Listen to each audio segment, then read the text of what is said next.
Assalamu alaikum wa rahmatullahi wa barakatuh. Peace be upon you and God's mercy and His blessings. My name is Muhammad Muslim and I'm going to tell you how I came into Islam. I grew up in Sweden. I was born in the late 50s. I grew up as most people, which means really without much thought of religion. But as I got older, about 20, 21, I started thinking about what's happening around in the world. Everything seems to be just working for their own immediate gain and no thought about the future. And I started getting very concerned about how things are in the world. And without really having been particularly interested in religion, or rather I used to say that I was actively disinterested in religion, I started pondering over what is the meaning of life, what happens after death, etc., all these big existential questions. I started wondering and pondering, and during this process, I suppose I became a bit aloof from my friends and the things that they like to do. And after a lot of thinking, I came to a few conclusions. One was that there has to be one truth. It cannot be, as some philosophers say, that what every person thinks, that's true for him or herself. There has to be one reality. What this reality is, I had no idea, but I knew that as much that there has to be one. Maybe no one in the whole world realizes it. Maybe some people realize and some don't. I certainly did not. And also I thought that all these questions that are going around in my mind, they have only one answer.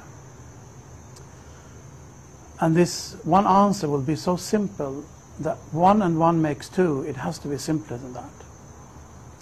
But after this, it was as if there was a barrier. I could not get any further just by thinking and pondering and wondering by myself, as if I needed some outside assistance. There was a wall that I could not scale.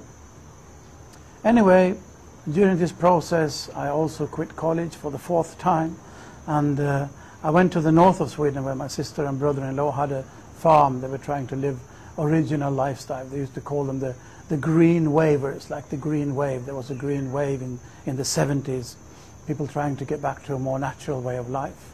So they had this goat farm in the north of Sweden, living a very traditional, old-fashioned life. I went there to live with them and found a little cottage up in the forest on a mountain and started living there all by my own. Ever so often I'd come to my sister for some company and some food. And one day when I was sitting in my sister's house, this man walked in through the door. And he had a big beard, an enormous turban on his head. And it was something I'd never seen the like of. I had never really heard about Islam. If someone would have asked me, what is Islam, or who is Muhammad, what is the Quran, I would have had no idea what to answer. Anyway, this man came in and we started talking and chatting a bit. And to make a rather long story short, when I was going up to my little cottage in the evening, he followed me. Now this was near midsummer in the north of Sweden in 1980.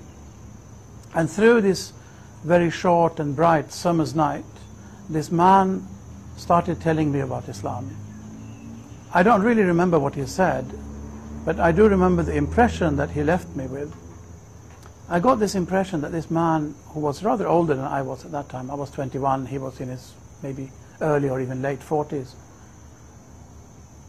I was almost compelled to ask him that you have lived in this country for such a long time, how come you can have such a soft heart?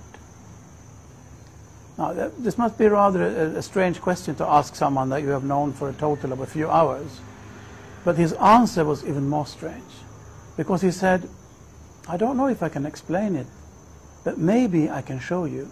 And he stood out there in my little room. There was only one room really in the cottage. He stood up there in my cottage and without any hesitation said the Islamic call to prayer, the adhan. And then he started saying his prayers. I realize now it must have been the morning prayers. Having talked through the night, this was time for the morning prayers. And as I was sitting there on my little kitchen, traditional Swedish kitchen settee, of a wooden settee, I was sitting there cross-legged in a corner of the settee, and he was now praying in front of me, showing me how to keep your heart soft in this harsh and cold world. But it was so powerful, it was overawing. Out of awe, I was not even able to watch. I had to lower my gaze. So I'm sitting there in the settee with my gaze lowered, and he is praying there in front of me. After praying, after his prayers, he sat down and did some meditation, you can call it, some dhikr, we call it in Islam, some remembrance of God. And I do not honestly remember now if it was during the prayers or after the prayers, during the remembrance, that it was like there was and this sounds almost a bit funny, but as there was a ray of light from the heavens straight into my heart, that there is only one God. Suddenly I just knew there is only one God. And I realized that this person, this man, he has what I'm looking after. You know, this is the thing, at least for me. So I decided there and then to follow him. He had mentioned through the night when we were talking that he was going to Pakistan. He had his, I think he used the term his guru, meaning his spiritual leader in Pakistan. We do not use the term guru in Islam, but to make me understand what he meant, I think he used that term. And I'm going to visit him, so if you dare, you can come with me. Not if you have time or if you can afford it or something as worldly as that, but if you have the courage, you can come with me. So I decided there and then I'm going to go with him to Pakistan. So within a week or 10 days, we got our passports and visas and everything together, and we went to Pakistan. But it was really this night somewhere very near midsummer in the north of Sweden that it happened to me. I can honestly say that in the evening I had never heard about Islam, and in the morning I was a Muslim. Already the same day he taught me the prayers, he taught me the ablutions in a very beautiful way, and that's the way it went. I went with him to Pakistan, spent my first Ramadan, my first fasting month in Pakistan, traveled with him to Morocco, spent 3 months in Morocco, and both with him and on my own traveled around Europe, visited a lot of places where Muslims live, and ended up after a couple of years as a student in a Muslim,